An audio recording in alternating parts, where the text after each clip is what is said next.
Coming up next, we've got Sean Pierre, who is a visiting assistant arts professor at the NYU Game Center. He's also a game designer, and his work includes voice controlled adventure games, social deduction SMS games, and last but not least, games where you can capture the other players with a net. So, if a net emoji exists, can we see them in chat while we welcome Sean to the stage?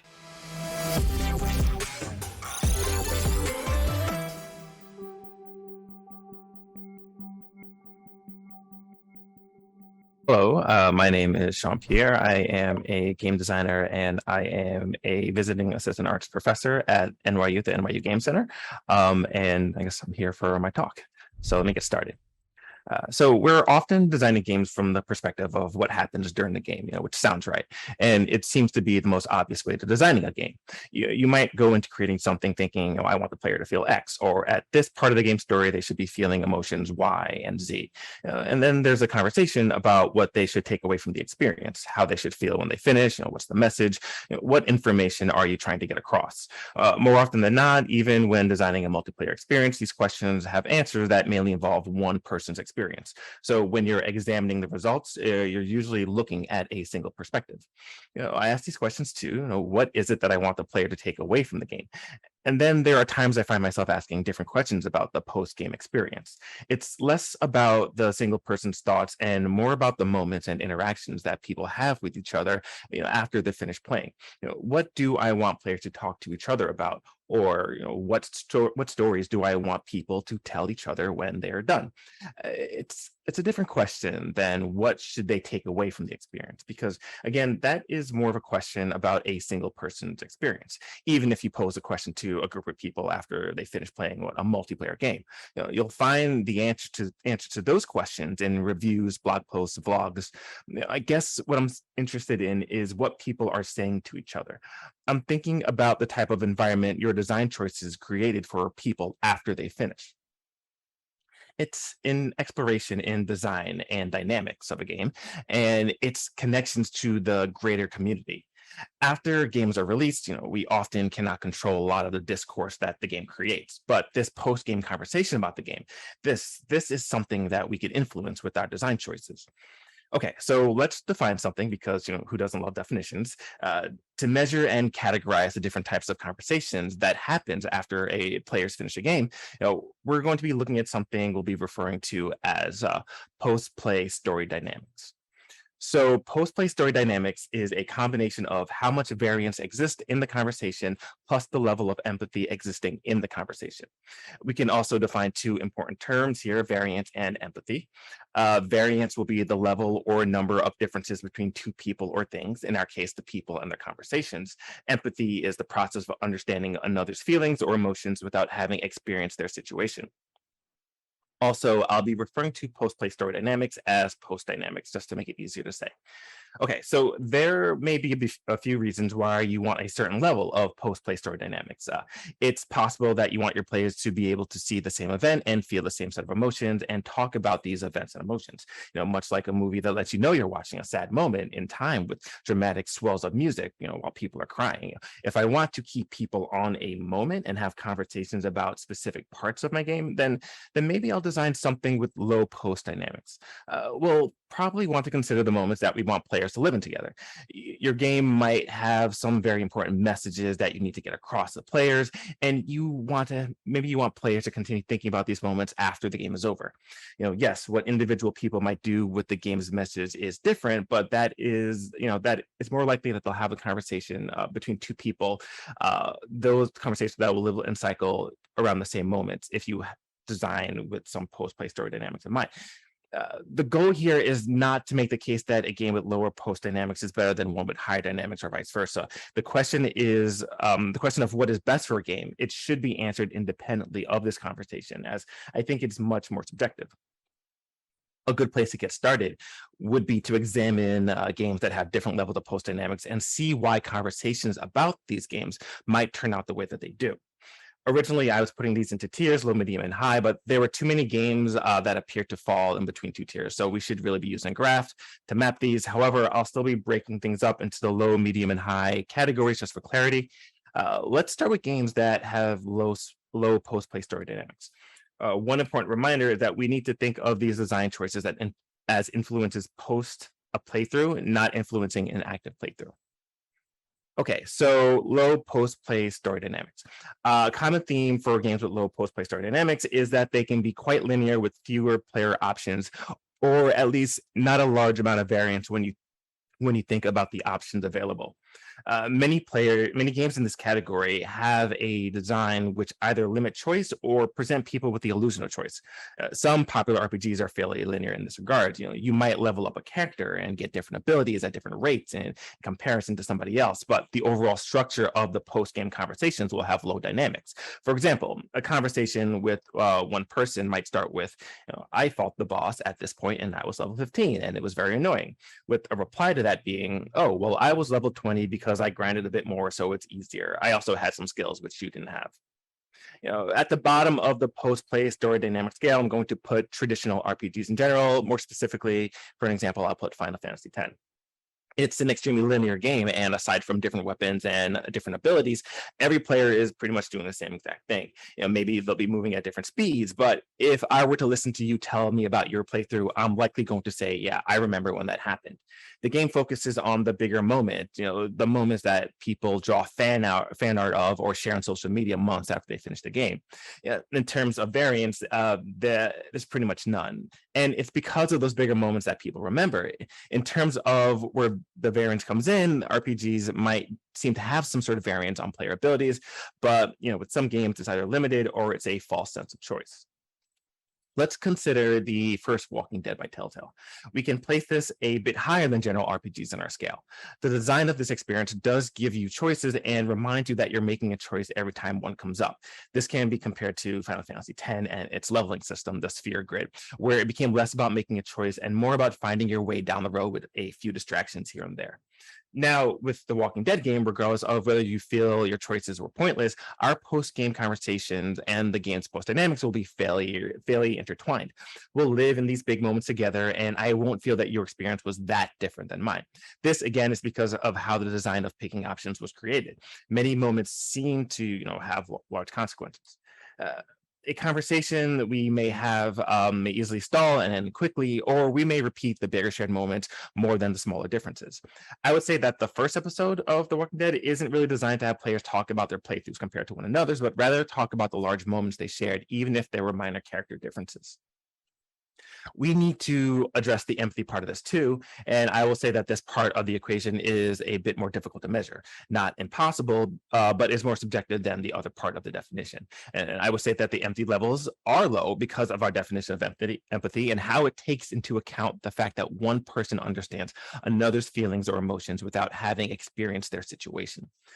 Because of a lack of differences in the conversation between two people who experience pretty much the same thing, we can't really have that empathetic of a conversation. Okay, cool. So let's go to medium post-play story dynamics. For medium post-play story dynamics, we should begin thinking about the types of differences you want the player conversations to have. And we do this because of the definition of post-play story dynamics and how it included both variance and conversation in empathy. Um, and let's say we want players to have conversations that reflect each other. So it's like looking at a warped mirror where we can see and feel the difference in the similarities.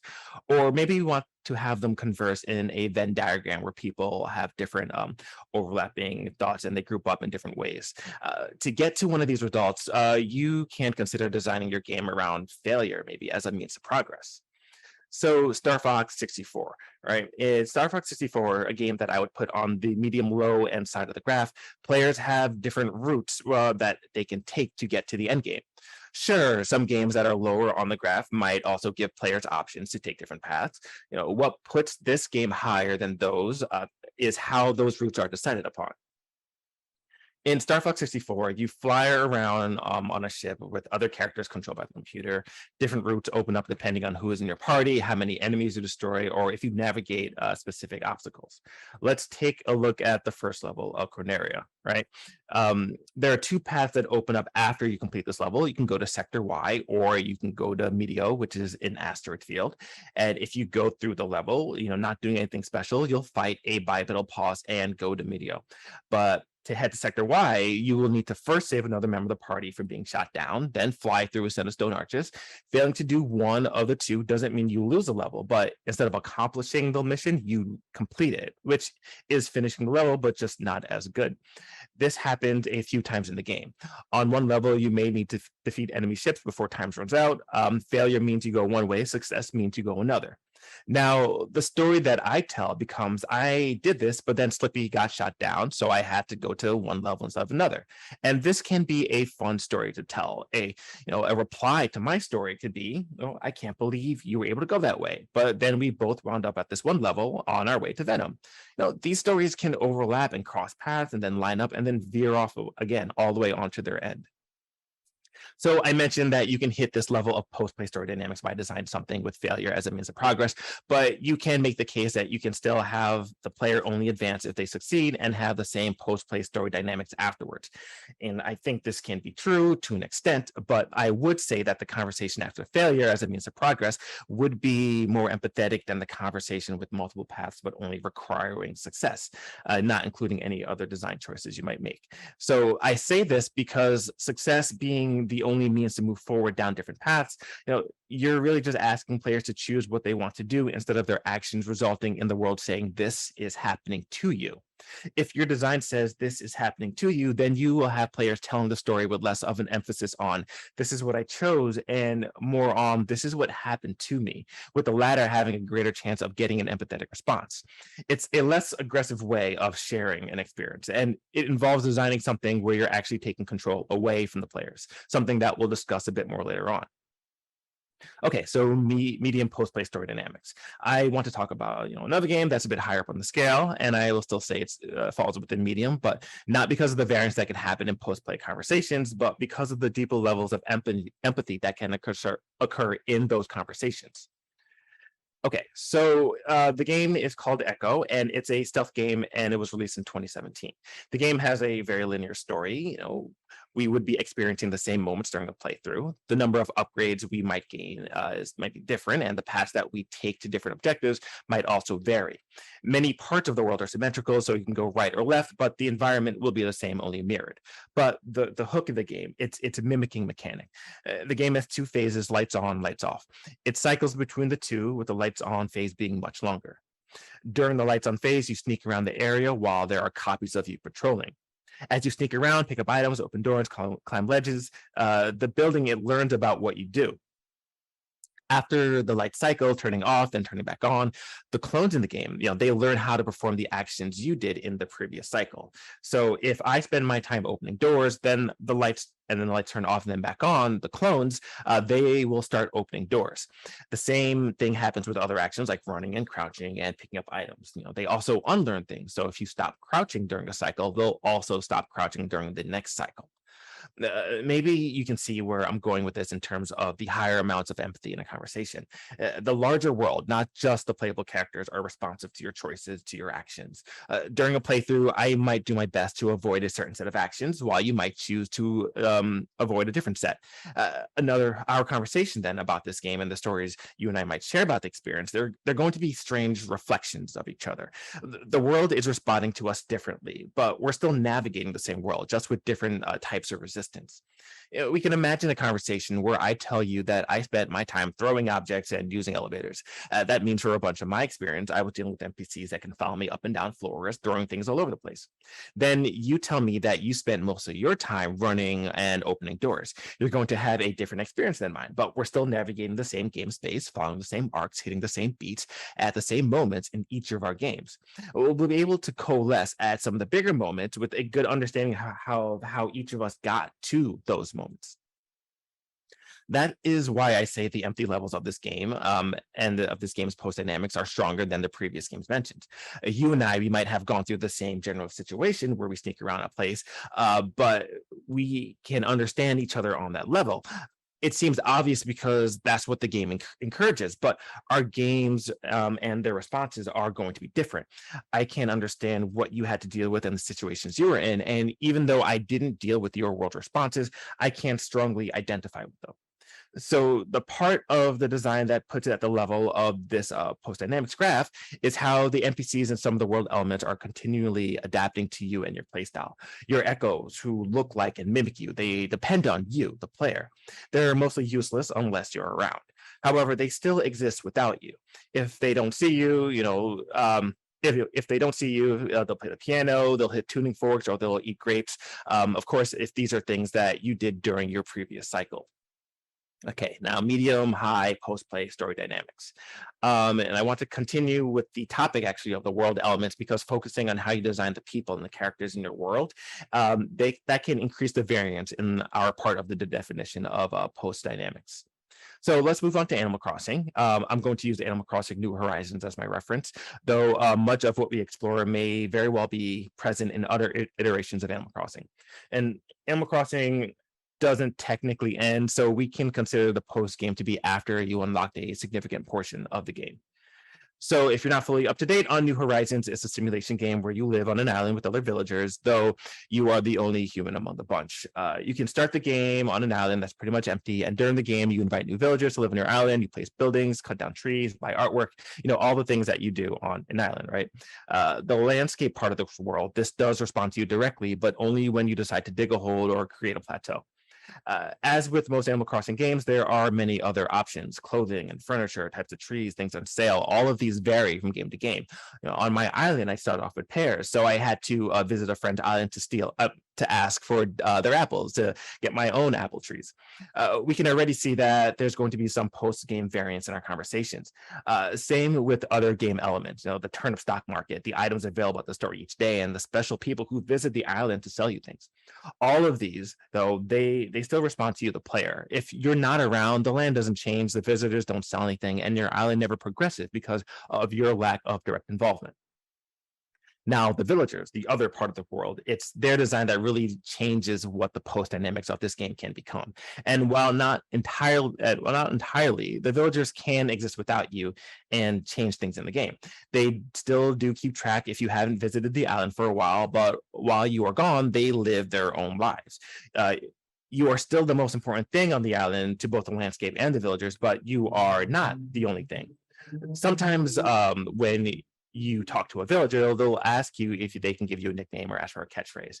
You can have them say almost anything you want, unless it's too long or foul language. I think one of my villagers called me Champ for whatever reason, But a few days later, other villagers started calling me Champ, to which, of course, I got very annoyed, and I did my best to have them call me something else. I forget what that was, but their spreading of a nickname for me and my venture to trying to fix that terrible mistake, that open-ended design leads to some strong post dynamics and some strong variance with stories and conversations about the game. The design doesn't try to force me into having a specific emotion or do something to give me the impression, wow, I should be mad at this situation. Instead, it's up to players to find their own emotions and to find their own way to deal with these situations. Other villager interactions or non-interactions do the same. If you walk around your island, you might see villagers talking to one another. The game doesn't always acknowledge you, though. There are times, when other villagers were having a conversation and they might include you, making you the tiebreaker in a disagreement. But there are plenty of times where they have their own conversations finished, then walk away without even recognizing you were there. Now, your conversation about the game with someone else, your experiences, yes, there are times where it'll be similar, but considering the physical restrictions of game development, that's pretty much unavoidable, which is okay. But still, the beats that you hit in the story and the dynamics and the moments someone else hits in theirs, they could be like a melody and harmony where they move together, sometimes at the same speed, but they complement each other well. Sometimes you may see pieces of one in another. And again, these are the player conversation stories. And because the game does more to rely on your emotional responses dictating your next steps, we are able to have conversations that don't involve many manufactured emotions. They're much more organic, which I would say are easier to empathize with. Manufactured is not bad at all, but some great pieces of entertainment are designed to make you feel a specific way. They're just different. Animal Crossing was designed to have a lot of life and was designed for you to live, on the island, but it was also designed to live without you. Villagers are having conversations without you or getting angry at other villagers behind the scenes while you're off fishing. Being able to have a world live without the player as the focus is a strong way to designing something with higher levels of post-play story dynamics. I want to take a moment and think about the type of games we've been looking at. It's easy to jump to the conclusion that to control the level of post-play story dynamics, you need to just give or take away the number of options that the player has. If you give players many things to do, then their conversations are bound to be different. You might say, open world, high dynamics, linear world, low dynamics. Well, if this was the case and you want the post dynamics to be high, just throwing around more options sounds like a design nightmare. I mean, it sounds nice, to give someone a ridiculous number of options, but that has the potential to reduce the number of things that a player does. You can see that in the puzzle game Scribblenauts. Now, the hook of this game was that there are a large library of words that you can just type in and have the item spawn on command. You could summon a tiger, a coffee table, and a few socks, right? I really, really enjoyed this game. I had fun being creative and silly. The issue is that most of the time, the problems could be solved by giving myself wings or a jetpack and a lasso or a machine gun, right? So it'll take more than just giving or taking away player options to design something that has the post dynamics that you want. Another way you might believe that you can aim for higher levels of post dynamics is to make your game procedurally generated. Each time the player starts up the game, they might see a different configuration than last time. So yes, the conversation after the game will have some variance around between the two people. Strictly creating something with different setups or different run through those. This might be part of the conversation for trying to hit high or low post game dynamics. On its own, what you're now having a conversation about with someone else is less about your experience and less of a story. Instead, the conversation really it becomes talking about a puzzle and the order of events that you took to complete the puzzle. If you do want to have a higher level of post play story dynamics, then you'll need more than an environment that reconfigures itself each time you start a new run. All right, so I want to take a step back and discuss a game that I would say is lower on the scale. We just went over why Animal Crossing sits medium high in post dynamics, but I want to explore one game's design of NPCs, more specifically the player driven and non player driven actions. The three games in the Hitman series rebooted in 2016, which some like to describe as comedy games masquerading as a stealth game. It's full of life. The environments are detailed, the sounds feel natural, and the character world, it's just full of character. On any given level, whether in a club in Berlin or a fashion show in Paris, there are characters living their own lives.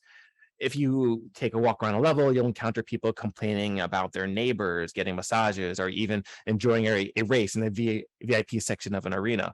They'll go ahead and do things without you getting involved. You can spend the entire time sitting down, blending in among the locals, and the world will keep on spinning.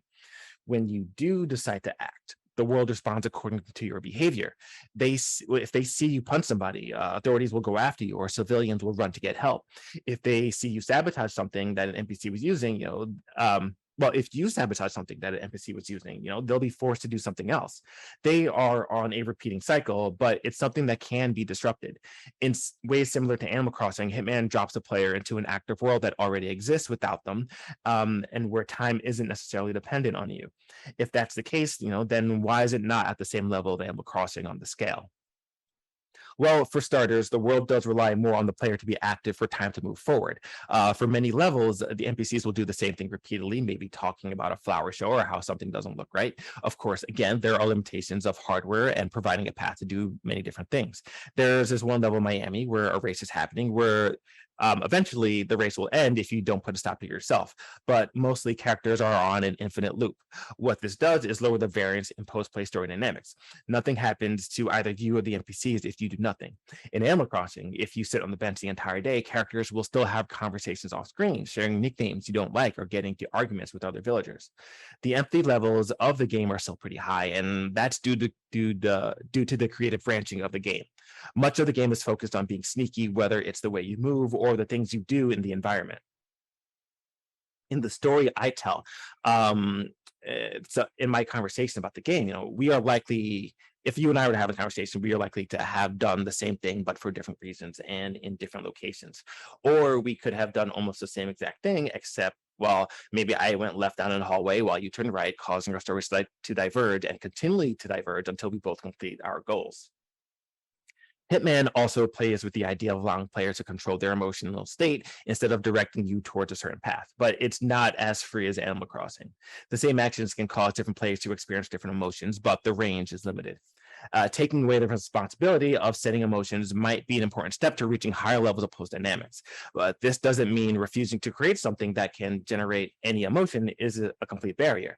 You can very well make a bullet hell game with higher level post dynamics, focusing on making it challenging with responsive controls, but never once think this game should make people sad and question their life goals. Okay, so high post-play story dynamics. With high post-play story dynamics, the stories that people tell each other afterwards, they need to feel special but familiar, to be something that you can see yourself doing, or maybe even did yourself, but with your own personality and uniqueness. I feel Spelunky does find itself higher on the scale for taking on many of the properties we explored, but of course, in its own ways. Let's go back to the idea of the world that lives without you, which Spelunky does, but in a much more connected way than some of the previous examples. Like with most games, the world responds to you. If you get too close to an arrow trap, it will fire. If you get close to a totem trap, which is the type of statue that can punch you back, you'll get knocked back. That is to be expected. But these traps and many other ones, they're agnostic. If a bat or a spider gets too close to one of these traps, it will fire. If an NPC walks to a bear trap or a man trap, well, they're no longer part of that level. Although it's not a game filled with characters who respond with dialogue, the world is very alive. Some have said that the world of Spelunky is trying to destroy you, but really, I would say that the world of Spelunky is just doing its own thing, and you are the problematic thing. The way traps are designed and the way NPCs move about, there's a lot of potential for some bad things to happen without you getting involved. Some of my favorite but most frustrating moments in the game are when a whole series of terrible events play out even before I have a real chance to do anything. For example, during one run, maybe 2 or 3 seconds in, I would hear a loud explosion followed by some other loud sounds, with the event being capped off by the angry shopkeeper music, replacing the level's original music. Now, what caused all that to happen? In that particular example, honestly, I don't know, and never had the chance to investigate because I was fighting for survival, avoiding that angry shopkeeper. Other times there's some less dramatic involvement with the environmental storytelling. Maybe there's an open treasure chest with an arrow next to it, indicating that an NPC might have met their end without my involvement. With some of this in mind, let's examine the post-play story dynamics. The game is procedurally generated, which does help the amount of variance in the stories that we tell each other. Each run, unless specifically chosen, will be a different configuration of events with some features you'll see every so often. Right away, you can see how our conversations can vary in levels of similarity.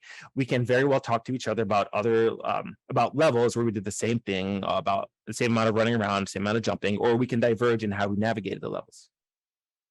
However, unlike in Hitman, it's more than I went in one direction and you went another. The world is responsive to both your direct and indirect actions. My going left might force me to use an item, which after a chain of events changes the landscape dramatically. And you might tell me that you never encountered something like that during your entire time on the same level. And even if you did, it's not going to be the same as my story because of the way our levels are built. I mentioned this earlier. It takes more than making a game that's procedurally generated to create a post-play story with high levels of variance. It's the way that the world's made up of many independent pieces that don't necessarily rely on each other. Traps don't rely on player characters to be relevant. The people living in the mines don't require you to be around to pick up an item.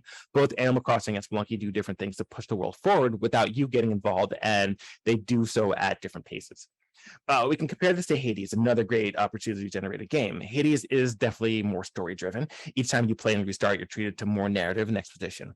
Once you get out into a level, it's you versus the world. It can't do anything without you there, and vice versa. To create more variance in our post-play game stories, we would need to get more involved in breaking it all down, and breaking down all the smaller individual actions to get to some serious means of variance. But how I move through the levels will generally have the same feeling as the way you move through a level. In Spelunky, this isn't the case because of how you're not the star of the show. The world is the star of the show, and it responds to more than just you. It's also because Hades does connect each run in a way that Spelunky does not. So in terms of empathy, we can think of our adventures in Spelunky like a web. There are many ways that our actions can connect to each other's actions, many ways that the world treats us differently, with our responses crossing over and diverging.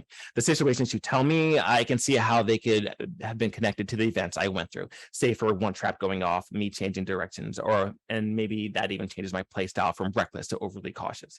The actions that you take to respond, I don't need to have experienced those actions to really understand, even when the events you go through are different than mine. it's because of how we're both subjected to the world and how it does things to us rather than us imposing ourselves on the world. It's also the way the game's variance is created and how that feeds into how much empathy we can find ourselves feeling when we're having a post-play playthrough conversation. Our stories, as I mentioned with Star Fox earlier, become more of a reactive, this is what happened to me, instead of the active, this is what I did to the world. Each of the games we talked about, they're games that I have all enjoyed playing. Maybe some a little more than others, but I would be happy speaking about them to someone. I say this not because I want to give you my stamp of approval or advise you to play, but to reiterate the idea that this exploration of examining post-play story dynamics that a game might have and how we can influence dynamics, it's not an attempt to get you to believe that one level of post dynamics is better than the other. If it was, then I might say that I hated all the games with an average level of post dynamics, but love the ones with little. And as with many of our games and creations, we'll need to think about game design choices that fit the game we're making. We can think of the question, what stories do I want players to tell each other when they're done, as something we ask ourselves alongside, what do I want someone to take away from this experience? We'll need to adjust our design choices to influence the way people speak about our games to one another. Some genres make it easier to reach certain levels, while others require some additional tweaking to get to the place that we want. I would say maybe next time you start working on something new, think about this question from the beginning and see what it does to influence the choices that you make with your work. Cool. All right, that's it. Thank you. Thank you, Sean, for that super awesome talk. Everyone else, if you liked things that Sean had to say in his talk, please tweet them out, post about them, and hashtag them gdocExpo. And while you're at it, please give us a follow if you haven't already. Thank you.